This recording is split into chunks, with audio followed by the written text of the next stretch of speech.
आज का ये ऐतिहासिक दिन हमारे संविधान को समर्पित है।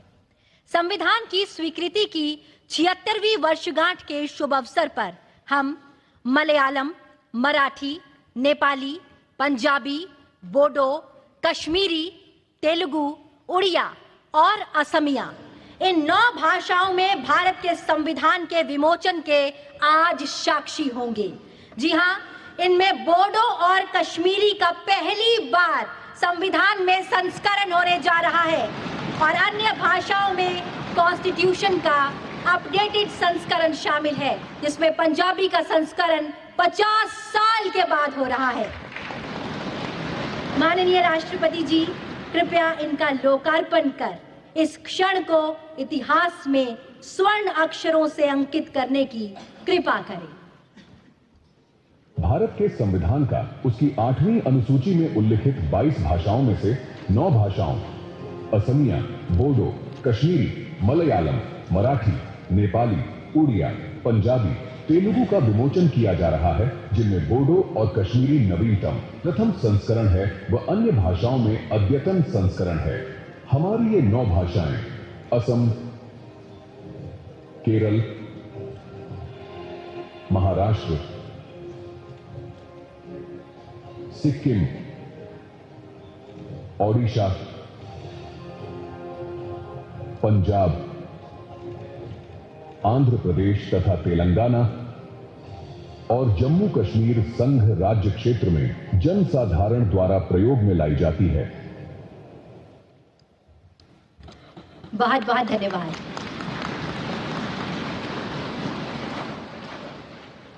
संविधान में अंकित चित्रों से भारत का अंतर्मन झांकता है।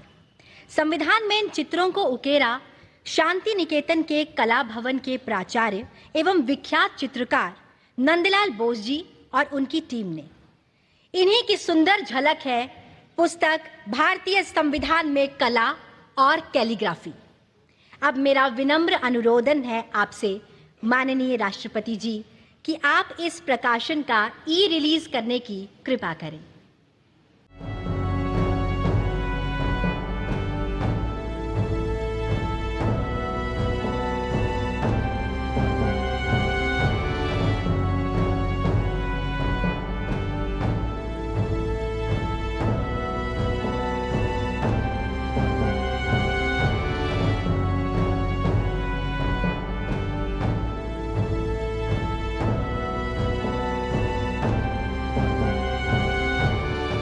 बहुत बहुत धन्यवाद। अब माननीय राष्ट्रपति जी, आपसे विनम्र अनुरोध है कि आप अपने ज्ञानवर्धक शब्दों से हम सभी का मार्ग प्रशस्त करने की कृपा करें।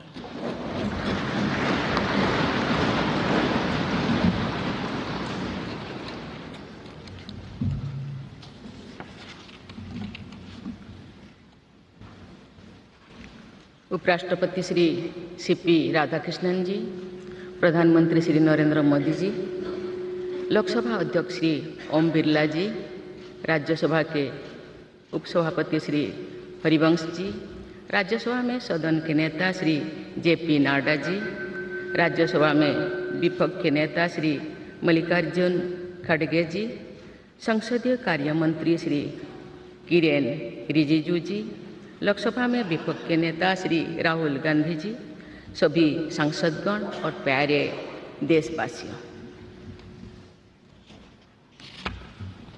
संविधान दिवस के ऐतिहासिक अवसर पर आप सबके बीच आकर मुझे हार्दिक प्रसन्नता हो रही है।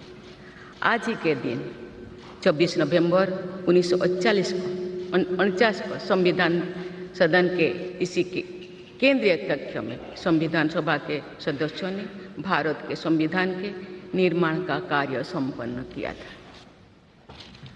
आज ही के दिन उस वर्ष हम भारत के लोगों ने अपने संविधान को अपनाया था। स्वाधीनता के बाद संविधान सभा ने भारत की अंतरिम संसद के रूप में भी कर्तव्य निर्वहन किया।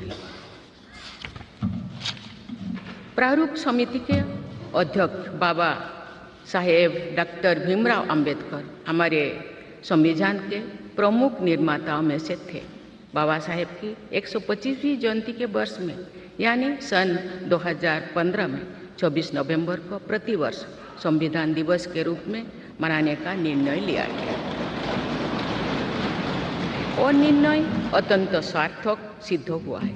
आज के दिन पूरा देश भारतीय लोकतंत्र के आधार हमारे संविधान के प्रति तथा उसके निर्माताओं के प्रति आदर व्यक्त करता है। हम भारत के लोग अपने संविधान के प्रति व्यक्तिगत और सामूहिक स्तर पर आस्था व्यक्त करते हैं। अनेक योजनाओं के माध्यम से देशवासियों को, विशेषकर युवा वर्गों को संवैधानिक आदर्शों से अवगत कराया जाता है। संविधान दिवस से मनाने की परंपरा का शुभारंभ करने और उसे निरंतरता प्रदान करने की जितना भी प्रशंसा की जाए और कम। माननीय सांसदगण संसदीय प्रणाली को अपनाने के पक्ष में संविधान सभा में जो ठोस तर्क दिए गए थे वो आज भी प्रासंगिक है। विश्व के विशालतम लोकतंत्रों में जन आकांक्षाओं को अभिव्यक्त करने वाली भारतीय संसद विश्व के अनेक लोकतंत्र के लिए आज एक उदाहरण के रूप में प्रतिष्ठित है। हमारे संविधान निर्माता चाहते थे कि संविधान के माध्यम से हमारा सामूहिक और व्यक्तिगत स्वाभिमान सुनिश्चित रहे। मुझे ये कहते हुए बहुत प्रसन्नता होती है कि बीते दशक में हमारे संसद ने जन आकांक्षाओं को अभिव्यक्त करने के अत्यंत प्रभावी उदाहरण प्रस्तुत किया है। संविधान निर्माताओं की अपेक्षाओं पर खरा उतरने के लिए मैं आप सभी सांसदों को बहुत बहुत बधाई देती हूँ। साथ ही कृतज्ञ राष्ट्र की ओर से मैं संविधान सभा के परम सम्मानीय सदस्यों की स्मृति में सादर नमन करती हूँ। हमारे संविधान के अंतरात्मा जिन आदर्शों में अभिव्यक्त होती है वो आदर्श है सामाजिक, आर्थिक एवं राजनैतिक न्याय, स्वतंत्रता, समता और बंधुता। मुझे ये देखकर हर्ष होता है कि इन सभी आयामों पर संसद सदस्यों ने संविधान निर्माताओं की परिकल्पनाओं को यथार्थ स्वरूप प्रदान किया है। हमारी संसदीय प्रणाली की सफलता के ठोस प्रमाण के रूप में आज भारत विश्व की तीसरी सबसे बड़ी अर्थव्यवस्था बनने की ओर तेज गति से अग्रसर है। भारत में लगभग 25 करोड़ लोगों के गरीबी की सीमा रेखा से बाहर आने से आर्थिक न्याय के पैमाने पर विश्व की सबसे बड़ी सफलता अर्जित है। हमारे संविधान में सामाजिक न्याय को प्रमुखता दी गई है। सामाजिक न्याय के आदर्शों के अनुरूप समावेशी विकास के प्रयास किए जा रहे हैं। ऐसे अनेक प्रयासों में इकोनॉमिकली वीकर सेक्शंस के लिए शिक्षण संस्थाओं और रोजगार में आरक्षण का प्रावधान करना, दिव्यांगजनों की परिभाषा को विस्तार देते हुए उनके हित में विशेष अधिनियम लागू करना और उसे कार्यरूप देना तथा राष्ट्रीय पिछड़ा वर्ग आयोग को संवैधानिक दर्जा प्रदान करना शामिल है। 3 तलाक से जुड़े सामाजिक कुरीति पर अंकुश लगाकर संसद ने हमारी बहनों बेटियों के सशक्तिकरण और सामाजिक न्याय की दिशा में ऐतिहासिक कदम उठाए हैं। देश के आर्थिक एकीकरण के लिए स्वाधीनता के बाद का सबसे बड़ा टैक्स सुधार गुड्स एंड सर्विसेज टैक्स के रूप में किया गया है। आर्टिकल 370 के प्रावधानों को निरस्त करके देश के समग्र राजनैतिक एकीकरण के मार्ग में बाधक बने हुए अवरोध को दूर किया गया। नारी शक्ति बंधन अधिनियम द्वारा वुमेन लीड डेवलपमेंट के एक नए युग आरंभ होगा। नारी शक्ति अर्थात मातृशक्ति के बंधन का हमारे संस्कृति में अत्यंत महत्वपूर्ण स्थान रहा है। इस वर्ष 7 नवंबर से हमारा राष्ट्रगीत वंदे मातरम की रचना के 150 वर्षों पूरी होने के उपलक्ष्य में देशव्यापी स्मरण उत्सव मनाया जा रहा है। ये स्मरण उत्सव भारत माता को समृद्ध, सशक्त और आत्मनिर्भर बनाने का संकल्प का अवसर है। मुझे विश्वास है कि इस राष्ट्रीय संकल्प की सिद्धि के लिए आप सभी सदस्यगण देशवासियों को दिशा और प्रेरणा प्रदान करेंगे। हमारा संविधान हमारी राष्ट्रीय अस्मिता का ग्रंथ है। ये हमारी राष्ट्रीय पहचान का ग्रंथ है। ये कॉलोनियल माइंडसेट का परित्याग करके नेशनलिस्ट माइंडसेट के साथ देश को आगे बढ़ाने की मार्गदर्शक ग्रंथ है। इसी भावना के अनुरूप सामाजिक और तकनीकी बदलाव को ध्यान में रखते हुए क्रिमिनल जस्टिस सिस्टम से जुड़े महत्वपूर्ण अधिनियम लागू किए गए। दंड के स्थान पर न्याय की भावना पर आधारित भारतीय न्याय संहिता, भारतीय नागरिक सुरक्षा संहिता और भारतीय साक्ष्य अधिनियम को लागू किया गया है। ऐसे अनेक प्रगतिशील वैधानिक को सार्थक विमर्श के बाद पारित करने के लिए मैं संसद सदस्यों की मुक्त कंठ से सराहना करती हूँ। संविधान संशोधन के प्रावधानों के महत्व पर चर्चा करते हुए इस बात को रेखांकित किया गया था कि संविधान में ही ऐसी व्यवस्था होनी चाहिए जिसके बल पर भावी पीढ़ियां आवश्यक अनुसार समयानुकूल संशोधन कर सकें। इस प्रकार संविधान निर्माताओं ने हमारे संविधान को गतिशीलता और जीवंतता प्रदान की है। माननीय सांसदगण, हमारे संविधान निर्माताओं ने भारत के लोकतंत्र को संवैधानिक आधार प्रदान करने के साथ साथ हमारी राष्ट्रीय एकता का ताना बाना भी बुना। संविधान निर्माण में अग्रणी भूमिका निभाने के साथ साथ सरदार पटेल ने अनेक रियासतों के विलय का महान कार्य करके भारत की एकता को नया स्वरूप दिया।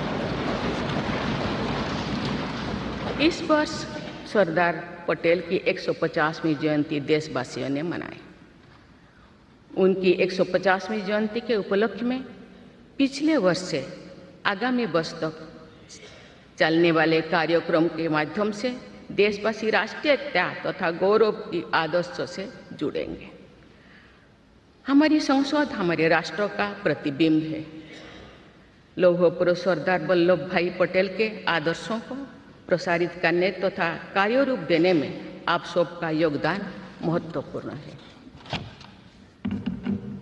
जौन अभिव्यक्ति को परिलक्षित करने वाली हमारे संसदीय प्रणाली विभिन्न आयामों पर और अधिक मजबूत होती गई है।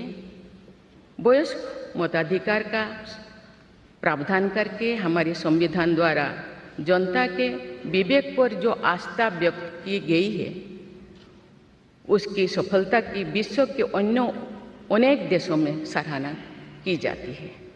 पिछले कुछ वर्षों के दौरान महिला मतदाताओं द्वारा बढ़ चढ़कर मतदान करना हमारी लोकतांत्रिक चेतना को विशेष सामाजिक अभिव्यक्ति देता है। महिला, युवा, गरीब, किसान, अनुसूचित जाति और जनजाति समुदाय के हमारे देशवासी, मिडिल क्लास तथा न्यू मिडिल क्लास के लोग हमारी लोकतांत्रिक प्रणाली को पंचायत से संसद तक मजबूती से दे रहे हैं। हमारी समावेशी लोकतंत्र में जन जन की भागीदारी को प्रोत्साहित किया जा रहा है। धरती आबा भगवान बिरसा मुंडा की जयंती के दिन जनजातीय गौरव दिवस मनाने की परंपरा शुरू की गई है और उसे बहुआयामी विस्तार दिया जा रहा है। भगवान बिरसा मुंडा की 150वीं जयंती से जुड़े समारोह देश भर में वर्षों पर्यंत आयोजित हुई। विरासत और विकास को जोड़ने वाली जनजातीय परंपराओं का संरक्षण और संवर्धन किया जा रहा है। संवैधानिक आदर्शों में निहित सर्वसमावेशी दृष्टि हमारी शासन व्यवस्था को दिशा प्रदान करती है। हमारे संविधान में निहित नीति निर्देशक तत्व हमारी शासन व्यवस्था के लिए मार्गदर्शन प्रदान करते हैं। संविधान सभा के अध्यक्ष डॉक्टर राजेंद्र प्रसाद ने कहा था कि जो स्वाधीनता हमने प्राप्त की है उसकी रक्षा करना और उसको बनाए रखना तथा जनसाधारण के लिए उसको उपयोगी बनाना उन पर निर्भर करता है जो इस संविधान का क्रियान्वयन करेंगे। ये प्रसन्नता का बात है कि हमारी संसद ने डॉक्टर राजेंद्र प्रसाद जी के अपेक्षा के अनुरूप राष्ट्रहित में कार्य किया है तथा जन सामान्यों के जीवन को बेहतर बनाने के लिए निरंतर प्रयास किए हैं। अंत्योदय की इसी दृष्टि के साथ आधुनिक विकास का समन्वय करके भारत विश्व समुदाय के सम्मुख विकास का एक नया मॉडल प्रस्तुत कर रहा है। विश्व स्तरीय इंफ्रास्ट्रक्चर के विकास से लेकर जन कल्याण की सुविधाओं को 100% लाभार्थियों तक पहुंचाने के प्रयास हमारी राष्ट्रीय प्रगति को अतुलनीय विस्तार देते हैं। संवैधानिक व्यवस्था के अनुसार आगे बढ़ते हुए हमारे देश की कार्यपालिका, विधायिका और न्यायपालिका ने देश के विकास और देशवासियों के जीवन को संबल प्रदान किया है। संसद के दोनों सदनों के सदस्यों ने हमारे देश को आगे बढ़ाने के साथ साथ गहन राजनीतिक चिंतन की स्वस्थ परंपरा विकसित की है। आने वाली कालखंड में जो विभिन्न लोकतंत्रों और संविधानों का तुलनात्मक अध्ययन किया जाएगा तो भारतीय लोकतंत्र और संविधान का विवरण स्वर्णाक्षर में किया जाएगा। आप सभी सदस्यगण हमारे संविधान और लोकतंत्र की इस गौरवशाली परंपरा के संवाहक भी है, निर्माता भी है और साक्षी भी है। मुझे विश्वास है कि हमारी संसद के दिशा निर्देश में भारत को विकसित राष्ट्र बनाने के संकल्प को अवश्य सिद्ध किया जाएगा। इसी दृढ़ विश्वास के साथ मैं सभी माननीय सदस्यों को संविधान दिवस की पुनः बधाई देती हूँ और सभी देशवासियों की स्वर्णिम भविष्य की कामना करती हूँ। धन्यवाद। जय हिंद, जय भारत।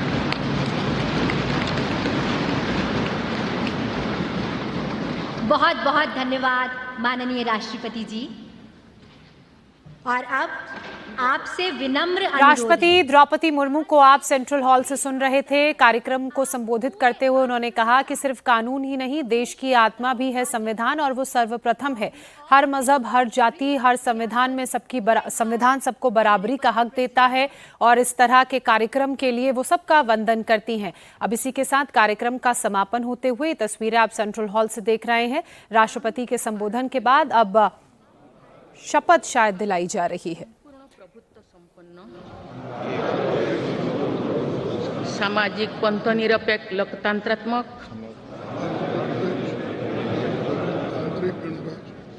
गणराज्य बनाने के लिए तथा उसके समस्त नागरिकों को सामाजिक, आर्थिक और राजनैतिक न्याय, विचार, अभिव्यक्ति, विश्वास, धर्म और उपासना की स्वतंत्रता, प्रतिष्ठा और अवसर की समता प्राप्त कराने के लिए तथा उन सब में व्यक्ति की गरिमा और राष्ट्र की एकता और अखंडता सुनिश्चित करने वाली बंधुता बढ़ाने के लिए दृढ़ संकल्प होकर अपनी इस संविधान सभा में आज तारीख 26 नवंबर 1949 ईस्वी को एतद द्वारा इस संविधान को अंगीकृत, अधिनियमित और आत्मार्पित करते हैं।